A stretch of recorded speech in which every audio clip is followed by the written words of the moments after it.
Madam வயலாண்ட நடவுக்கு போகும்போது அத்திக்காயை பறித்து உப்பு பச்சை மிளகா வச்சு நச்சு நச்சுன்னு தட்டி சாப்பிட்டா அவ்வளோ சூப்பராக இருக்குது மேடம். ராணியம்மா சொன்னது. ராணிம்மா அது காட்டு அத்திக்காய், இந்த அத்திக்காயில் அப்படி செய்ய முடியுமா? இல்லை மேடம் செய்யலாம், சரி ஒரு நாள் செஞ்சிடலாம். ஆனால் அதுக்கு முன்னாடி இதில் ஒரு ஃபங்கஸ் இருக்குது ராணிம்மா, இதெல்லாம் சரி பண்ணணும் அப்படின்ட்டு லாஸ்ட் வீக் பார்த்திங்கன்னா நாங்கள் பஞ்சகாவியம் ஸ்ப்ரே பண்ணோம். மீன் அமிலம், முட்டை அமிலம், பஞ்சகாவியம், இந்த மூணில் ஏதாவது ஒன்று எப்போவுமே ஸ்டாக் வச்சுக்கோங்க. எந்த திருட்டு பையன் நம்ம செடிகளை அட்டாக் பண்ணாலும் உடனடியாக அவங்கள விரட்டலாம், சரிங்களா? கவலையே படாதீங்க. இலை சுருட்டலாகட்டும், பூச்சி தொல்லையாகட்டும், எதுக்குமே இந்த மூணில் ஏதாவது ஒன்று எப்போவுமே ஸ்டாக் வச்சுக்கோங்க. செம ரிசல்ட். ஒரு 2-3 நாள்லேயே காயெல்லாம் நல்லா பச்சை பசேர்னு ஆயிடுச்சு. அது மேலே இந்த ஃபங்கஸ் ஒரு 75% போயிடுச்சு. இன்னும் சரியாகும். இருந்தாலும் இப்போ திரும்ப இதுக்கு ஒரு அடி உரம், தழைச்சத்து உரம் கொடுக்கலாம் அப்படின்ட்டு நிறைய மண்புழு பாருங்கள் மரத்துக்குள்ளே.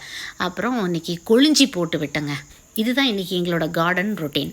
Happy gardening.